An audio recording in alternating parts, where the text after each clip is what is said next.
Hello, welcome back to another video, guys. In this video I'm just going to do a little brief talk of the P065B generator control circuit. If you're getting this and you have a Land Rover, for example, and it's coming up in limp mode, should we say, you are losing power, it doesn't crank, dead battery, this really means that you have which this calls it generator, what we call it alternator, is here.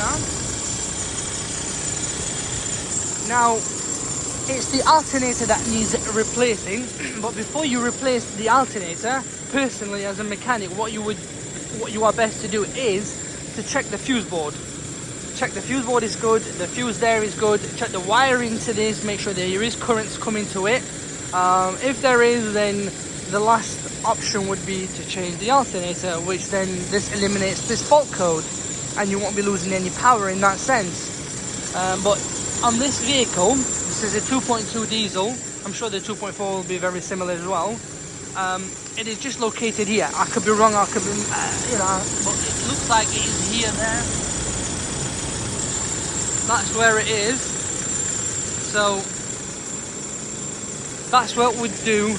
Get one and make sure you get a refurb one or a new one. Please don't get used, because used are not guaranteed, as they may be in the same boat as you are. So please do double check before purchasing one of them.